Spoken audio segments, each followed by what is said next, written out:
She is now Princess Alice Kingston. Ang kanyang ama mismo ang nag-ayos ng kanyang live birth at pinalitan ng pangalan niya. Hindi na siya si Mariel ngayon. Susunod ba ang kambal? Tanong ng Kuya Luis niya. Hindi na muna kuya, sa closing na lang. Doon nila ipagdiriwang ang kanilang 6th birthday. Good, mas mabuti pa nga sigurong dito na muna sila sa States. Ayaw ng mga kapatid niya na pupunta ang kanyang mga anak sa Pilipinas. Iniiwasan ng mga kapatid na makasalubong nila ang mga madrigal. Pero sabik na sabik ang kambal na pumunta sa Pilipinas. Madalas kasi niya ikwento sa mga ito ang tungkol sa baryo ng Simariki. Kung sino ang mga taong naging parte ng buhay nila habang nagdadalang tao siya. Araw-araw ay kinukulit siya ng mga anak kung malapit na daw silang umuwi sa baryo. Gusto na daw makilala ng mga anak ang Lola Pasing, Tito Dante at Ate Donna ng mga ito na naging kasama niya noon na ipinagbubuntis pa niya ang dalawa. Kahit 5 taong gulang pa lamang ang kambal ay makikita ang katalinuhan ng mga ito, lalo na't kapag nagtatanong sila tungkol sa buhay niya dati. Minsan ay tinanong ng dalawa kung sino daw ang daddy nila, ang totoong daddy raw. Ang sagot niya, nasa Mars pa ang daddy niya at hindi pa alam kung makakabalik pa ito dahil nasirang spaceship na sinakyan nito patungo sa outer space. Naniwala naman ang dalawa sa sinabi niya. Nung isang araw din ay tinanong ng mga ito kung ano daw ang pangalan ng ama nila.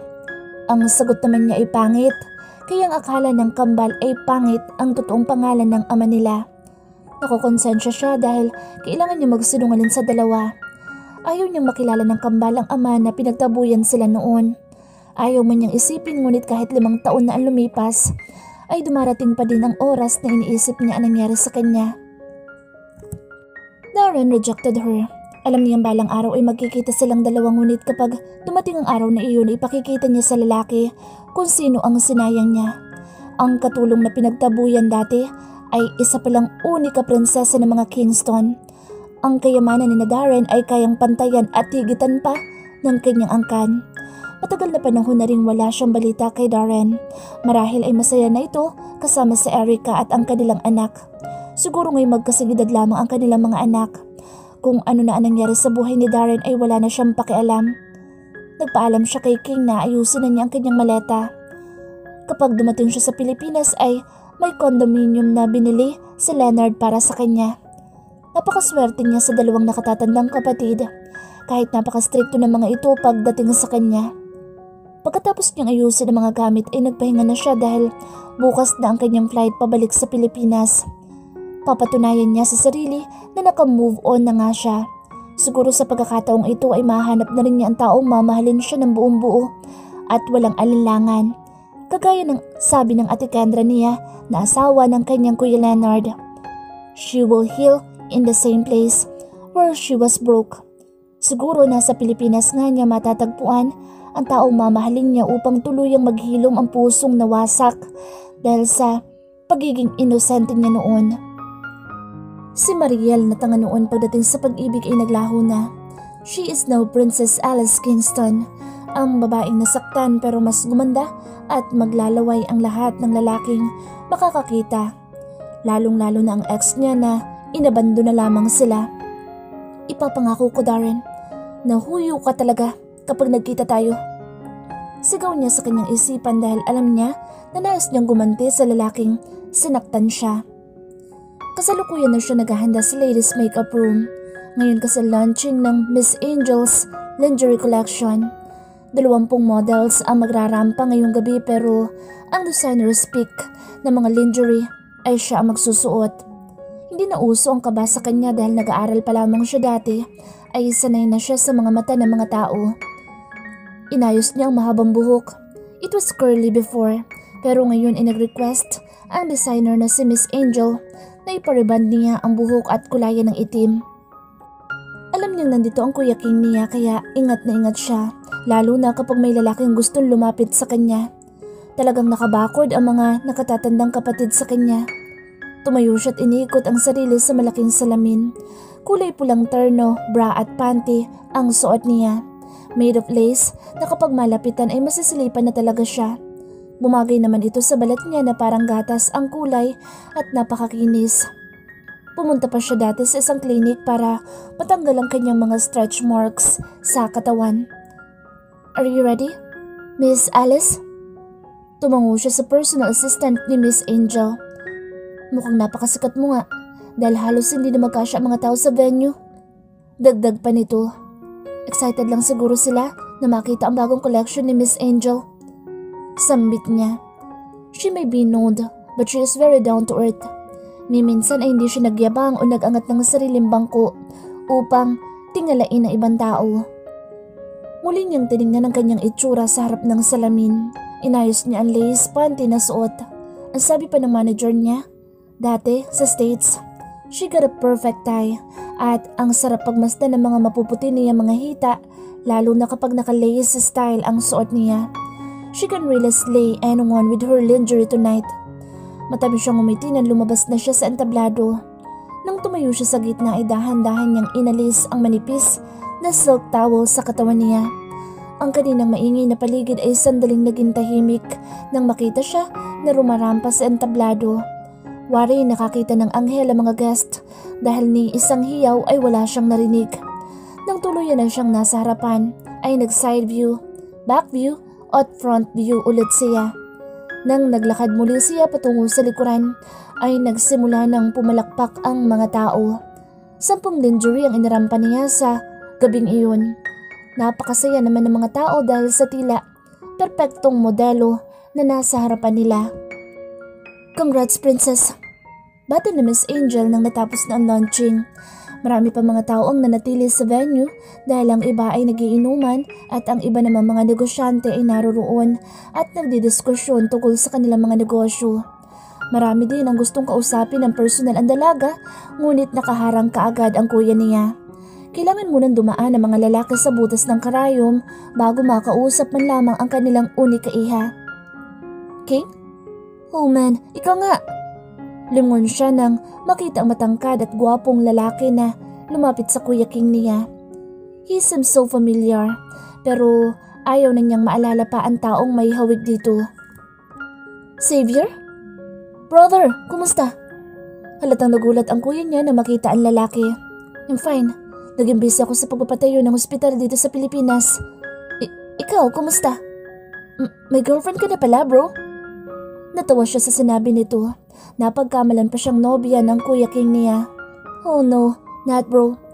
Kababalik lang ni Princess here in the Philippines to continue her modeling career. Kapatid ko siya, bro. Princess? Si Xavier. Xavier de la Paz. Schoolmate ko, dati sa med school. Bro, may older sister na iniingatan ko. Mahabang salaysay ng Kuya King niya na halatang idiniin ang salitang iniingatan. Well, ngayon pa lang, would you consider me hiring your sister as our model sa bagong yacht namin? Sige, pag-iisipan at pag-usapan muna natin yan. Xavier, 10 million, 1-year contract. We'll talk about it next time. Sambit ni King sa kaibigan. Napakakulit na Xavier at hindi niya maintindihan kung anong ibig sabihin ng mga titig nito sa kanya. Parang sagad sa kaloob-looban ng kanyang kaluluwa ang bawat hapyaw at titig nito. Minsan ay nahuli niya itong lumunok ng sariling laway habang nakatingin sa mukha, sa labi at sa dibdib niya. Can I invite you some other time for a dinner? Just the two of us? Business talk only. Would you mind if I ask my kuya first? Nagpaalam kasi kanina ang kuya niya na magsi-CR lamang. Oh sure. Sige, ipagpapaalam kita. You know, parang kapatid na kami ni King dati sa med school. Siya lang ang taong itinuring akong pamilya. Kwento nito. Sige, try mo kung pumayag. Nakangiting sambit niya. Alam niyang hindi papayag ang kuya niya kahit magpustahan pa sila. Sa States ka rin ba nag-aral? Tanong nito sa kanya. Yup, I graduated BS Nursing. Sagot niya. Bagay pala tayo. He nurse and a doctor. Sambit nito. Really? You see, whatever you are planning, stop it. Didiretso na kita. I have 2 kids. I'm a single mother and I don't have plans to be in a relationship again. Ouch naman, hindi pa nga naliligaw, binastad na ako agad. Mahinang sambit nito. Natawa siya sa sinabi ng lalaki. She saw him smiling too at lumabas ang pantay-pantay at mapuputing ngipin nito. Biglang lumakas ang pintig ng kanyang puso. Gosh, first time niyang kiligin ulit. A single mother. Good news. Sambit nito. I'm a single father too.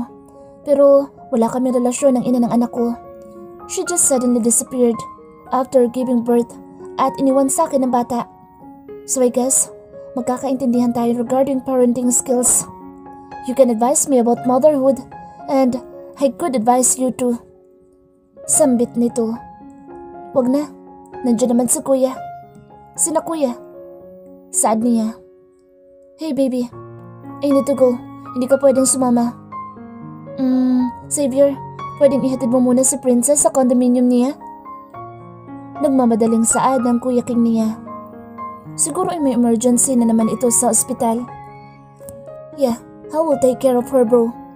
Nakangiting sambit ni Xavier. Xavier, kapatid ko ang turing ko sa'yo ha? Pagbabanta nito. Of course bro. Sagot ni Xavier kay King. Tara na, iuwi mo na ako. Sambit niya sa lalaki. My place or your place? Biro nito. Patay ka talaga kay kuya. Pagbabanta niya sa lalaki. Tumayo ito at inalalayan siyang tumayo. Hanggang balikat lamang siya nito at nang hawakan nito ang bewang niya ay parang nakuryente siya. Inalis niya ang kamay nito sa bewang niya. Ayaw niya ng ganitong pakiramdam. I hope makakasama pa rin kita ulit. Sambit nito nang tumigil na sila sa tapat ng kondo niya. Alam mo ba na ikaw lang ang lalaking pinagkatiwalaan ni kuya na ihatid ako? Tanong niya rito. I told you, iisang bitukan namin ni King. That is sa med school. Hindi birong pinagdaanan namin dati para makapasa kaya siguro ganoon ang tiwala niya sa akin. That's why, huwag mong sirain. Yung offer ko ha? Please, be a model of our ships, yacht and all the other things. Pag-iisipan pa nga diba? Uso din naman na mag-antay no? Biro niya dito. I just can't wait, princess. Sige na. Thank you. Thank you so much sa paghatid. Xavier de la Paz. Tumango lamang ito sa kanya at alam niya na kahit nakatalikod na siya, ay sinusundan pa rin siya ng tingin nito. He's a nice guy at aminado siyang magaan ang pakiramdam niya sa lalaki. Mariel, gumising ka. Hindi lalaki ang dahilan kung bakit nandito ka sa Pilipinas. Saway niya sa kanyang sarili. Pero in fairness, cute siya.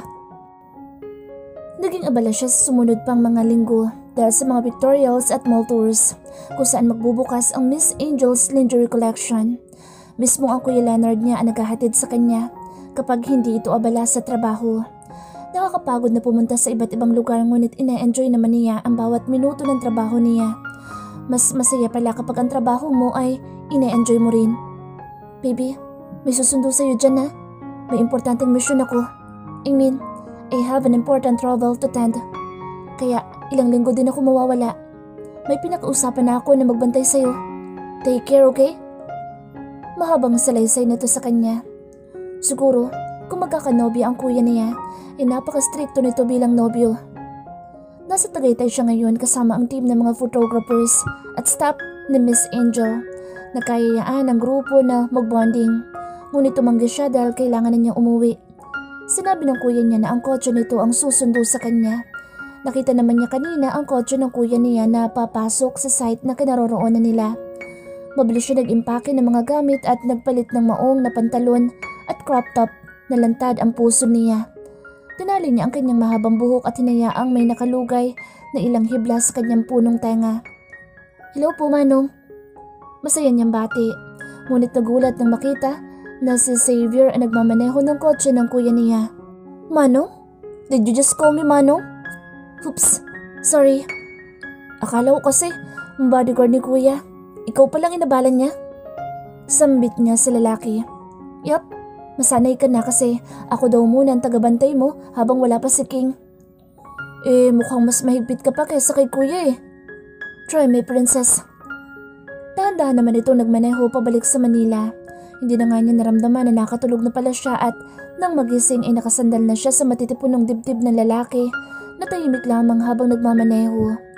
Gamit ang isang kamay dahil ang kanang kamay nito ay nakahawak sa kanyang ulo. Sorry, Napakalikot ko kapag natutulog. Paghingi niya ng paumanhin sa lalaki. It's okay. Nag-enjoy naman ako. Pabiro nitong sambit. Kumain na muna tayo? Sige. Pagsang-ayon niya, nagugutom na rin naman na siya.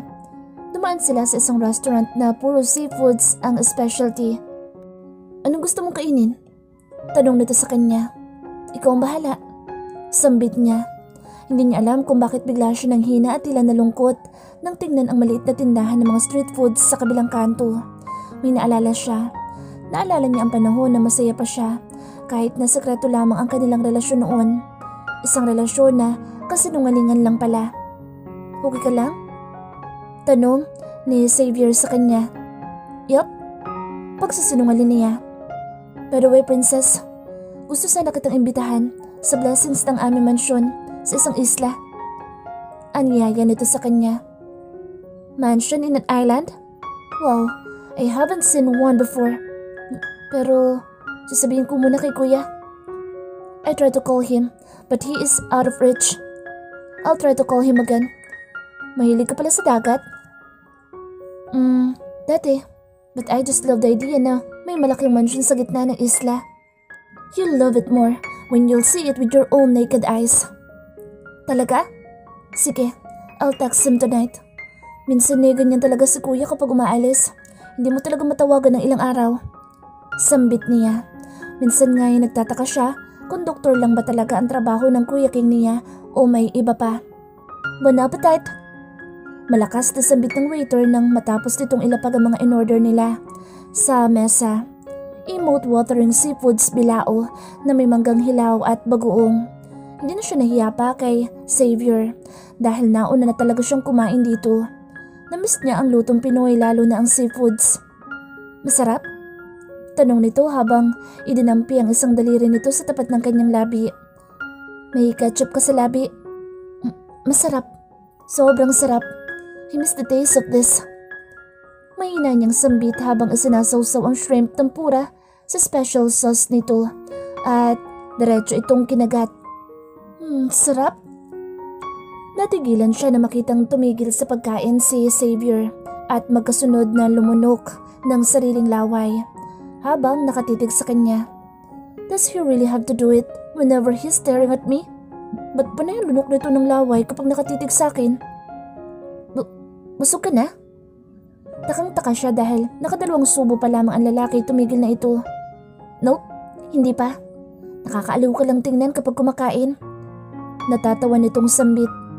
Sorry, ganito ako kapag kumakain eh. What you see is what you get. Malayo sa modelo na rumarampas sa entablado. This is me, Xavier. Ang totoong ako sa likod ng camera. Totoo naman, hindi talaga siya pabebe kapag kumakain sa harapan ng ibang tao. Kung ganado siya wala siyang paki kapag sabihan pa siyang matakaw. Ito siguro ang dating siya, ang nakasanayan na niya. Totoo sa sarili at hindi nag-iinarte sa harap ng ibang tao. I like you. Just the way you do, princess. Parang mas gusto ko ang version mo sa likod ng camera. Because that's the real you. Ikaw naman, pwede ba maghanap ka na lang na ibang babae na gagawin mong jowa? Huwag na lang ako, please. Gwapo ka naman. Mabango, hot at sexy. Marami maghahabol sa'yo dyan, I'm sure. Huwag na lang ako dahil baka senior citizen ako bago ako palayaan ng kuya ko. Natawa ito sa sinabi niya. I really like a person with that kind of humor. Hayaan mo't patutunayan ko sa kuya mo na kaya kitang alagaan at hindi kita sasaktan. Weh, ang mukhang yan. Hoy Xavier, huwag mo ko lukuhin dyan sa mga flowery words mo, ha? Graduate na ako sa mga kalukuhan na yan at may masteral degree na ako sa pagiging tanga. Don't be. Mas natawa ito sa sinabi niya. Oh my, I never met such a beauty before na maraming kapilihang tinatago. Totoo naman diba? Na kayong mga lalaki, after niyong bulahin ng mga babae, ay ibabasuran niyo na lang kaagad? Sambit niya. Ano ba talaga ang ginawa sa'yo ng ex mo at parang dinamay mo na kaming lahat? Ha? Well, I won't tell you. Baka gayahin mo pa ang style niya sa mga babae mo. And don't you ever mention him again, cause I already buried him 6 feet under the ground. Malakas niya sambit. I'll prove to you, princess, that I'm different. My intentions for you are pure. Sa maniwala ka man o hindi. Ayos naman. Tigilan mo yun. Na-stress ang beauty ko sa mga linyahang yan. Let's see. Ligawan mo muna mga kuya ko, ang daddy ko at ang lolo ko. Biro niya rito. Nakita niyang lumiwanag ang mukha nito dahil sa sinabi niya. Gusto sana niyang sabihin na nagbibiro lamang siya ngunit talagang seneryoso siya na savior. Do you like the place? Tanong ni Xavier nang pumasok siya sa napakagandang mansyon na nasa gitna ng malaking isla. Napaka-perpekto ng lugar na tila kay gandang terhan, lalo na't kung gusto mag-relax at magpalipas ng oras. Yup, napakaganda. Hindi ko inakala na may ganitong kagandang mansyon sa isang isla. Nasaan na pala ang mga bisita? Tanong niya na makitang dalawa lamang sila ng lalaki sa loob. Nasa second floor. Wala naman masyadong bisita. This is exclusive for our family. By the way, itong mansyon na ito ay hindi sa akin. Pareho lamang tayong bisita ngayon. I consider this as a family mansion but this belongs to my older brother. I see. Pero sa inyo pa rin ito. Sambit niya. Maybe. Come on, let's go upstairs. They're waiting for us already. Gusto nilang kumain sa taas because of the view and fresh air. I know you will really love upstairs. Saad pa nito. Hinapit siya nito sa bewang at iginiya sa mataas na hagdanan patungo sa second floor. Isang summer outfit ang kanyang suot. Isa din sa pinakamagandang collection ng Miss Angel's lingerie. Hindi niya maintindihan kung bakit bigla na lamang siyang kinabahan habang palapit na sila na Xavier sa isang mahabang mesa kung saan nandoon ang 4 na taong nakaupo at nagkukwentuhan. Biglang nalamig ang buo niyang katawan nang mapagtanto kung sino ang mga taong naghihintay sa kanila na Xavier.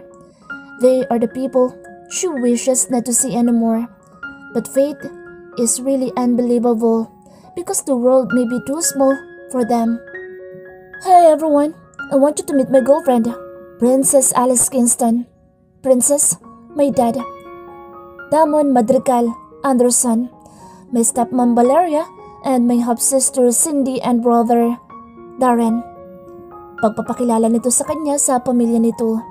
Natigilan siya noong una ngunit bigla niyang binawi ang kanyang pagkagulat. She should never be weak in front of them. She should show them that they never broke her. Small world, Senyor.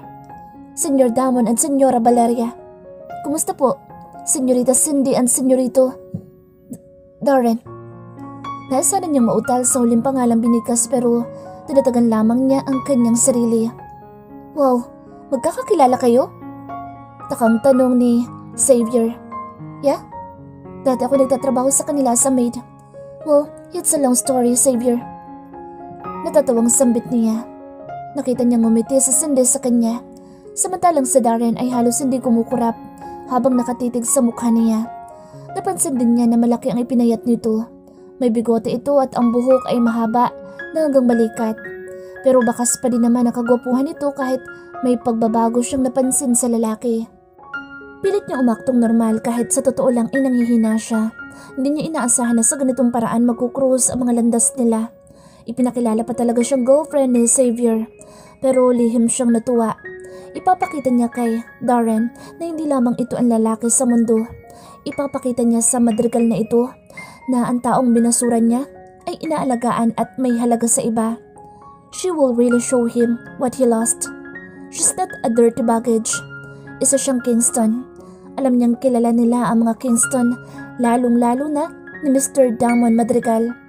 Ngayon pa lang ay talagang sasakyan niya ang trip nitong si Xavier. Girlfriend akong girlfriend. Wow, Mariel, you look great. Bulong na Cindy sa tenga niya. Salamat po, senyorita. Regards mo na lang ako sa Kuya King mo. Dagdag pa nito. You know him? Takang tanong niya. Oo, kilalang kilala. Ang galing mo na sa Inglesa na. Natatawang sambit ni Cindy. Sinuklian na lamang niya ito ng isang matamis na ngiti sa labi. Hindi sinasadyang napatitig sa taong kaharap niya. Pati bang iba na ito ngayon? Those blue eyes were literally blue. Nasaan na ang ningning sa mga mata ng dating amo? Kinurot niya ang kanyang sarili upang hindi na isipin pa ito. Binura na nga niya ito sa buhay niya, di ba? Nasabi niya. Langya nga naman, sa mahabang panahon ay panay ang mura niya sa lalaki. Ngayon, na muli silang nagkita, itatanungin pa talaga niya ang kanyang sarili kung bakit nag-iba na ito? Sigaw niya sa kanyang isipan. Pagkatapos kumain ay iginiya na muna siya na Xavier sa guest room. Doon na din siya nagpalit ng susuotin sa panliligo. Itim na one piece ang sinuot niya na may hiwa sa gitna ng dibdib, pababa sa pusod. Tanging isang round silver button lamang ang naging harang sa gitna ng dibdib niya upang hindi ma-reveal ang kanyang mga dibdib. But this outfit shows more skin. Confident naman siya dahil napakaputi at napakakinis niya. Kaya nga naging model dahil sa kanyang katawan at kutis.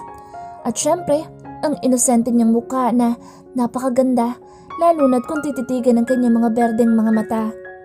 Wow! As in, wow! Pinawisan tuloy ako. Walang filter na komento ni Xavier nang makita siya sa labas. Tara na, excited na ako maligo. Sambit niya. Tara na baby. Siya nga pala, ba't pinakilala mo akong girlfriend kanina ha? Tanong niya sa lalaki. Awkward naman kung ipakikilala kita as a friend. Parang hindi ka panipaniwala. Tumawa na lamang siya sa sinabi nito. Blue water, nakitang-kita ang pinkish na buhangin sa baba. Napakalinis talaga ng tubig dagat. Hindi na nga siya nakatagal pa at nagtampisaw na sa tubig. Si Xavier ay nagpaalam muna dahil kukunin daw nitong jet ski nito kaya naiwan na muna siyang mag-isang naliligo sa dagat. Nang umahon ay naengganyo siya sa pamumulot ng iba't ibang mga shells sa dalampasigan. Hindi na niya napansin na malayo na pala ang nalakaran niya. Lumingon siya sa paligid at nakita ang malaking puno ng bakawan sa paligid. Kung maganda ang lugar kanina ay may mas maganda pa palang lugar sa isla. Perfect spot ang lugar na ito kung gusto magpahinga o humiga sa ibaba ng punong bakawan habang nakikinig sa paghampas ng alon. She remembered the place in Cebu. Ganitong lugar iyon. Ay, puro ko naman remembering, Mariel. Tama na please. Huwag mo nang tandaan pa. Sigaw niya sa isipan. Tama nga naman siya. Ang iisipin niya na lang ay ang masasakit na ginawa na mag-ama sa kanya, lalong-lalo na ng ama ng kanyang mga anak. Mariel! Alam na alam niya kung kaninong boses iyon. Hindi nga siya nagkamali nang tingnan ng lalaking sinaktan at pinaluha siya noon. Oh, ikaw pala Darren. Do you need something? Is there something that I can do for you? Seryoso niyang tanong. Lumapit ito sa kinaroroonan niya at hinawakan siya sa magkabilang balikat. Don't touch me! What do you want? Hinampas niya ang braso nito ngunit hindi man lamang ito natinag. Nasaan ang anak natin? Patawarin mo ako, Mariel. Naging duwag ako. Ginawa ko lang yun upang protektahan ka. Kayo ng anak natin. Sinubukan siyang yakapin ng binata ngunit itinulak niya ito ng malakas. Unang-una, wag na wag mo kong hawakan dahil sa Xavier lamang ang may karapatang hawakan ako. Pangalawa, anong anak ang pinagsasabi mo ha? Wala tayong anak. Nakunan ako dati kaya wala ka nang dapat na ipag-alala pa dahil wala ka na iwang responsibilidad sa akin. Pangatlo, nagsisisi ako kung bakit naniwala ko sa iyo dati. Sising-sisi ako dahil nagmahal ako ng maling tao. But I learned my lesson now. You're not worthy of my love. Thanks God, you refused me dahil nakilala ko si Xavier. Small world nga lang dahil kapatid mo pala. Mahaba niyang salaysay. Mariel, minahal kita at hanggang ngayon... Shh! Enough! Enough of your lies. Narinig ko na yan dati. Nakakasukan na, Darren. Hayaan mo na lang kami na Xavier. Nagmamahalan kami. Kaya pala masarap sa Xavier kasi magkapatid kayo. Nakita niya ang rumihistrong lungkot sa mukha nito. Is this man in front of her is Darren Madrigal? Princess, nandito ka lang pala. Wika na Xavier na nasa likuran niya. Nag-enjoy ako sa pumumulot ng mga shells, baby. Sambit din niya dito. Tinalikuran niya si Darren at nilapitan sa Xavier. Walang ano-ano'y kinabig niya ito at mapusok itong hinalikan. I missed you. Ba't natagalan ka? Malambing niya sambit sa lalaki. I gotta go, bro. Malamyang sambit ni Darren at nang tingnan niya itong muli nakita niyang naglalakad na itong palayo sa kanila. For what is that kiss? Huh? Tanong ni Xavier. Naisip niyang hindi na niya ito ulit hahalikan lalo na kapag nandyan si Darren. Baka makahalata ito na may nakaraan sila ng kapatid nito. Wala, nabigla lang ako. Sambit niya. Huwag mo na akong bibiglain ulit ha. Baka mahubaran kita. Wika nito. Ito naman, hubaran na kaagad. Natatawa niyang sambit. Halika na, let's ride on my jet ski